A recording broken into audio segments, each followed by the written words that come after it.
എന്തുകൊണ്ട് സെയിൽസിലോ അങ്ങനെ എനിക്ക് സാറ്റിസ്ഫാക്ഷൻ കിട്ടിയെന്ന് ചോദിച്ചാൽ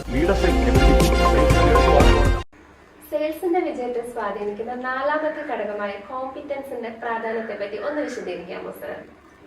കോമ്പിറ്റൻസ് എന്ന് പറഞ്ഞാൽ it is A combination of SKET, skill, knowledge, experience and training. അതായത് ഒരു സെയിൽസ് പേഴ്സണെ സംബന്ധിച്ച് സെല്ലിംഗ് സ്കിൽ ഉണ്ടാവും. സ്കില്ല് ഉണ്ടെങ്കിൽ വളരെ നമുക്ക് ഈസി ആയിട്ട് സെയിൽ ചെയ്യാൻ പറ്റും.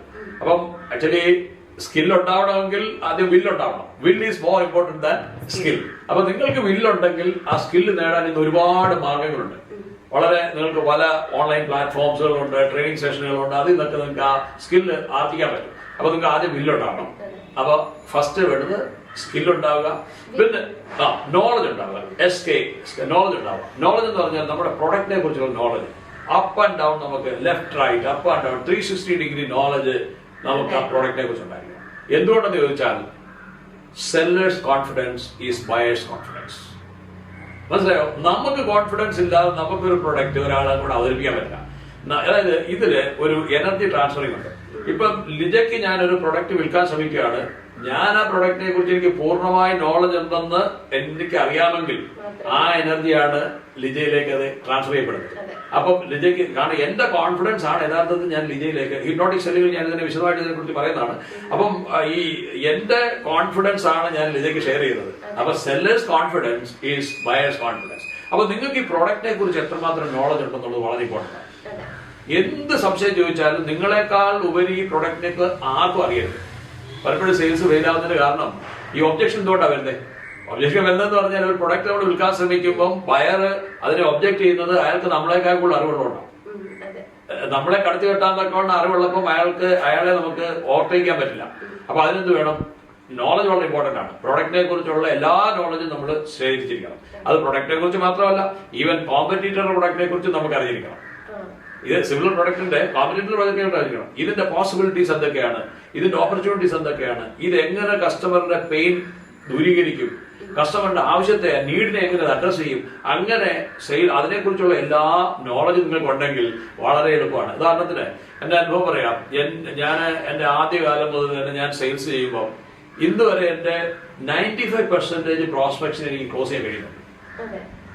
എന്നാൽ അതേ സെയില് ഒരു ജൂനിയർ ഹാൻഡിനെ കൊടുത്താൽ 5% താഴെ എനിക്ക് ക്ലോസ് ചെയ്യുന്നത്. എന്തുകൊണ്ടെന്ന് വെച്ചാൽ പ്രൊഡക്റ്റ് നോളജ്. അതായത് ഇതിന് ഏജ് ഒരു ഘടകമല്ല. പലപ്പോഴും ഞാൻ എന്റെ സെയിൽസ് ടീമിലൊക്കെ കണ്ടിട്ടുള്ള പ്രൊഡക്റ്റ് നോളജ് ഗെയിൻ ചെയ്തിട്ടുള്ളവരുടെ എപ്പോഴും ക്ലോസിംഗ് പെർസെന്റേജ് എന്ന് പറഞ്ഞാൽ, ക്ലോസിംഗ് ആവറേജ് എന്ന് പറഞ്ഞാൽ 40% മുകളിലാണ്. എന്നാൽ പ്രൊഡക്റ്റ് നോളജ് ഇല്ലാത്തവരെ സംബന്ധിച്ച് അത് വളരെ താഴെയാണ്. വളരെ ദുഃഖകരമായ സംഗതി. പല എംപ്ലോയേഴ്സിനും പറ്റുന്ന ഒരു ടിപ്സാണ് ഞാൻ പറയുന്നത്. നമ്മൾ ധരിക്കും നമ്മുടെ എംപ്ലോയീസിന് ഈ പ്രൊഡക്റ്റ് നോളജ് ഉണ്ടെന്നൊക്കെ. സത്യത്തിൽ അങ്ങനെയല്ല. എന്റെ ഒരു പേഴ്സണൽ ആയിട്ട് അനുഭവം പറയാം. വർഷങ്ങൾക്ക് മുമ്പ് Clover safety services private limited 15 വർഷം മുമ്പ് തുടങ്ങുമ്പോൾ വളരെ ഞങ്ങള് സെയിൽസ് മാത്രമല്ല സേഫ്റ്റി ട്രെയിനിങ്ങുകളാണ് ആദ്യം തുടങ്ങിയത്. ഈ സേഫ്റ്റി ട്രെയിനിങ് തുടങ്ങിയപ്പോൾ ഞങ്ങൾക്ക് വലിയ അഡ്മിഷൻസ് ആണ് വന്നുകൊണ്ടിരിക്കുന്നത്. 60, 70, 100 അഡ്മിഷൻസ് ഒക്കെ ഒരു മാസം വരുന്ന സ്ഥിതിയുണ്ട്. അപ്പൊ അങ്ങനെ ഇരിക്കുമ്പോൾ ഞങ്ങൾക്ക് അധികം ഈ അഡ്മിഷൻ വന്നുകൊണ്ടിരുന്നത് റെഫറൻസ് വഴിയാണ്. അപ്പം റെഗുലർ ആയിട്ട് ഞങ്ങൾക്ക് അഡ്മിഷൻ കിട്ടിക്കൊണ്ടിരിക്കുന്നു. അപ്പൊ പ്രശ്നങ്ങളൊന്നും കാണുന്നില്ല. അങ്ങനെ ഒരു ദിവസം ആക്സിഡന്റലി എന്റെ ഒരു ഫ്രണ്ട് ഞങ്ങളുടെ ഒരു അസസ്മെന്റ് നടത്തി. ഞങ്ങളുടെ എംപ്ലോയീസിന്റെ ഒരു അസസ്മെന്റ് നടത്തി ചോദിച്ചു, നിങ്ങളുടെ റെഫറൻസിനോട് അല്ലാതെ നിങ്ങൾക്ക് എത്ര സെയിൽ വരുന്നുണ്ട്, നിങ്ങളുടെ സെയിൽസ് ടീം വഴി എത്ര സെയിൽ വരുന്നുണ്ട്? അന്നാണ് ഞാൻ ഈ തിരക്കിലിടയ്ക്ക് അന്നാണ് ഞാൻ തിരിച്ചറിയുന്നത് റെഫറൻസിനോട് മാത്രമാണ് 98% സെയിൽ വരുന്നത്. 2% സെയിൽ മാത്രമേ നമ്മുടെ എംപ്ലോയീസ് വഴി വരുന്നുള്ളൂ. അപ്പൊ എന്തുകൊണ്ട് ഇങ്ങനെ സംഭവിക്കുന്നു ചോദിച്ചിട്ട് പുള്ളി എനിക്കൊരു അഡ്വൈസ് തന്നു. നിങ്ങളുടെ സെയിൽസ് ടീമിന്റെ പ്രൊഡക്റ്റ് നോളജ് ഒന്ന് അസസ് ചെയ്യാൻ പറ്റും. അപ്പൊ ഡയറക്റ്റ് നമുക്ക് അസസ് ചെയ്യാൻ കഴിയില്ല. അതിന് എന്റെ സുഹൃത്ത് അവിടെ അയാളൊരു കസ്റ്റമർ എന്ന നിലയിൽ വന്ന് എന്റെ ടീമിനോട് ഇന്ററാക്ട് ചെയ്യുമ്പോഴേ ദുഃഖകരമായ സംഗതി, അവിടെ ഒരു സ്റ്റാഫ് 5 വർഷമായിട്ട് എന്റെ കൂടെ ജോലി ചെയ്തിരുന്ന, 5 വർഷമായിട്ട് ഒരു പ്രൊഡക്റ്റ് വിറ്റോണ്ടിരുന്ന ആളിനോട് വന്ന് അയാൾ ഇന്ററാക്ട് ചെയ്ത് പോയി കഴിഞ്ഞിട്ട് വളരെ അൺസാറ്റിസ്ഫാക്ടറി ആയിട്ടുള്ള ഒരു സിറ്റുവേഷനാണ് കാണാൻ കഴിഞ്ഞത്. അന്ന് വൈകിട്ട് തന്നെ ഇദ്ദേഹം എന്നെ അഡ്വൈസ് ചെയ്തു, നിങ്ങളുടെ എല്ലാ സ്റ്റാഫിനും, അന്ന് എനിക്ക് 17 സ്റ്റാഫ് എന്നുണ്ട്, ഈ 17 സ്റ്റാഫിനും സെയിൽസ് സ്റ്റാഫിനും ഒരു പ്രൊഡക്റ്റ് ടെസ്റ്റ് നടത്താൻ പറ്റും. ലിജ വിശ്വസിക്കില്ല, ഈ 5 വർഷം എക്സ്പീരിയൻസ് ഉള്ള ലേഡിക്ക് 37 മാർക്ക് മാത്രമാണ് 100 മാർക്കിൽ കിട്ടിയത്. കാര്യം വിളിയും ഇത് പല എംപ്ലോയേഴ്സും ശാസ്ത്രീയമായി തിരിച്ചറിയുന്നില്ല. കാരണം അവർ വിചാരിക്കും ഇവർ ഒന്നോ രണ്ടോ സെയിൽ ചെയ്യും, അതുകൊണ്ട് കാര്യങ്ങൾ നടന്നു പോകുന്നു, ഇവർക്കെല്ലാം അറിയാവുന്ന ധാരണയാണ്. അവര് ആ അറിവില്ലായ്മയുടെ പുറത്ത് ഇങ്ങനെ തട്ടിക്കളിച്ച് അപ്ഡേറ്റ് ആവുന്നില്ല. എന്നാൽ അവിടെ 100% മാർക്ക് മേടിച്ച കുട്ടികളുണ്ട്. അന്ന് കാരണം നമുക്ക് എത്ര ദുഃഖകരമാണെന്ന് നോക്കിയാൽ 5 വർഷം ഒരേ പ്രൊഡക്റ്റ് വിൽക്കുന്ന ഒരു പേഴ്സൺ 37 കാര്യങ്ങളെ ആ പ്രൊഡക്റ്റിനെ കുറിച്ച് അറിയുന്നുള്ളൂ. പിന്നെ എങ്ങനെ കസ്റ്റമറെ കൺവിൻസ് ചെയ്യാൻ കഴിയും? അപ്പൊ എംപ്ലോയേഴ്സ് ഫോക്കസ് ചെയ്യേണ്ടത് ഒന്ന് സ്കില്ലുണ്ടെന്ന് ഉറപ്പാക്കുക, 2 നോളജ് ഉണ്ടെന്ന് ഉറപ്പാക്കുക, പിന്നെ അവർക്ക് എക്സ്പീരിയൻസ് ഉണ്ടെന്നുള്ള ഉറപ്പാക്കണം. എങ്ങനെ? അവരുടെ പ്രിയർ എക്സ്പീരിയൻസ് വേണ്ട, അവരെ കുറച്ച് നാളെങ്കിലും ഒരു ഓൺ ജോബ് ട്രെയിനിങ് എന്ന രീതിയിൽ എക്സ്പീരിയൻസ് ഉള്ള ആളിന്റെ കൂടെ ഇട്ടിട്ട് അവരുടെ പ്രോസസ്സ് മോണിറ്റർ ചെയ്യണം. അവർ കൃത്യമായിട്ടും ഈ സെയിൽസ് പ്രോസസ്സിലൂടെ കടന്നു പോകുന്നു എന്ന് ഉറപ്പാക്കുക. അതുകൂടാതെ തന്നെ അവരുടെ day to day activities monitor ചെയ്യുക, അവരെ ഗൈഡ് ചെയ്യുക. ഈ മെന്ററിങ് സെയിൽസ് വളരെ ഇമ്പോർട്ടന്റ് ആണ്. മെന്ററിംഗ് എന്ന് പറഞ്ഞാൽ ഇനി അടുത്ത വരുന്ന സെഷനിലൊക്കെ നമ്മൾ സംസാരിക്കുന്നതിനെ കുറിച്ച്, അതായത് ഈ പ്രോസസ്സിന്റെ ഓരോ സ്റ്റെപ്പിലും മെന്ററിംഗ് വളരെ അത്യാവശ്യമാണ്. ആദ്യം എന്ത് ചെയ്യണം, പിന്നെ എന്ത് ചെയ്യണം, അതിന്റെ എന്ത് ചെയ്യണം, അങ്ങനെ ഈ മെന്ററിങ്ങിന് ഓപ്പർച്യൂണിറ്റി കൊടുക്കണം. അങ്ങനെ വരുമ്പോൾ അവർക്ക് എക്സ്പീരിയൻസ് കൂടും. എന്നാൽ നമ്മുടെ എംപ്ലോയീസ് ചെയ്യുന്ന മറ്റൊരു മിസ്റ്റേക്ക് എന്ന് പറഞ്ഞാൽ എക്സ്പീരിയൻസ് ഉണ്ടോ? എക്സ്പീരിയൻസ് ഉണ്ട്. എവിടുത്തെ എക്സ്പീരിയൻസ്? റിയൽ എസ്റ്റേറ്റ് പ്രൊഡക്റ്റ് വിൽക്കാൻ വരുന്ന ആളിനോട് നമ്മൾ ചോദിക്കും എക്സ്പീരിയൻസ് ഉണ്ടോ? ഉണ്ടായിരിക്കാം. അയാൾക്ക് ഏതെങ്കിലും ഇലക്ട്രിക്കൽ പ്രൊഡക്റ്റ് വിറ്റതിന്റെ എക്സ്പീരിയൻസ് ചിലപ്പോൾ കാണും, അല്ലെങ്കിൽ ഇൻഡോർ സെയിൽസ് ചെയ്തതിന്റെ എക്സ്പീരിയൻസ് കാണും. ആ എക്സ്പീരിയൻസ് അല്ല ഇവിടെ വേണ്ടത്. ഓരോ പ്രൊഡക്റ്റിനും അതിന്റെ നേച്ചർ അനുസരിച്ച് ഉള്ള എക്സ്പീരിയൻസ് വേണം. അതെങ്ങനെ സാധിക്കാന്ന് ചോദിച്ചാൽ ഒരു minimum OJT, on job training അവർക്ക് കൊടുത്ത് നോക്കുക, അവരുടെ കഴിവ് കൂടും. അങ്ങനെ സ്കിൽ ഉണ്ടാവുക, നോളജ് ഉണ്ടാവുക, മിനിമം എക്സ്പീരിയൻസ് ഉണ്ടാവുക. Training is compulsory. Training is compulsory. നമ്മുടെ പെറ്റ്സിനെ എടുത്ത് നോക്കും.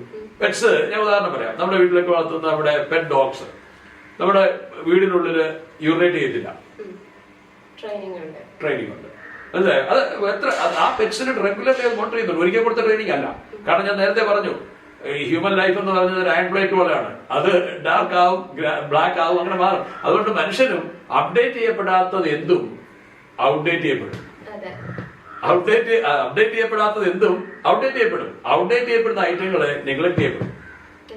ആരും സ്വീകരിക്കാത്തൊരവസ്ഥ വരും. അപ്പം എംപ്ലോയർ എൻഷുർ ചെയ്യേണ്ടത് സ്കിൽ ഉണ്ടാവണം, നോളജ് ഉണ്ടാവണം, എക്സ്പീരിയൻസ് കൊടുക്കണം, അവർക്ക് time to time repeat training കൊടുക്കണം. അതിന് മുടക്കുന്ന ഫണ്ട് ഒരിക്കലും നഷ്ടമല്ല. അവരുടെ 30 ദിവസത്തിൽ പോട്ടെ 2-3 ദിവസം ഫ്രീ ആയിട്ട് വിടുക.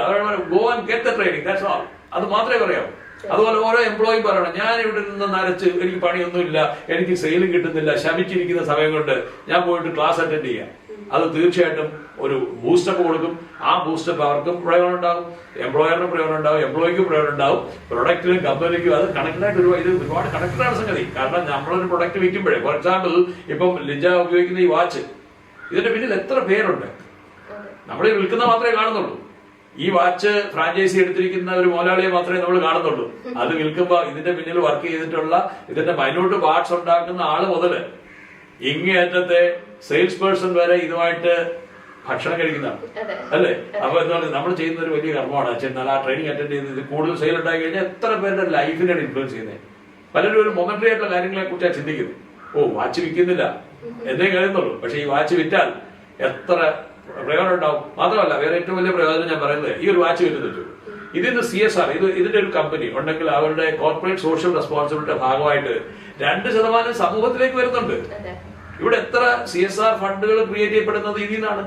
ഞാൻ ഒരു കൺസൾട്ടന്റ് എന്ന നിലയില് ഈ ടാറ്റ കമ്പനികളായിട്ടൊക്കെ ഒരുപാട് ഒത്തുചേർന്ന് വർക്ക് ചെയ്തിട്ടുണ്ട്. അപ്പൊ ടാറ്റയുടെയൊക്കെ ഒരു പ്രത്യേകത എന്ന് പറഞ്ഞാൽ അവരുടെയൊക്കെ വലിയൊരു ശതമാനം പ്രോഫിറ്റ് ഈ സമൂഹത്തിന്റെ ബെനിഫിറ്റാണ് വരുന്നത്. അപ്പൊ അവിടെ വർക്ക് ചെയ്യുന്ന ഓരോ എംപ്ലോയിയുടെ ഹാർഡ് വർക്കിന്റെ ഫലം ഈ സമൂഹത്തിലേക്ക് വരുന്നുണ്ട്.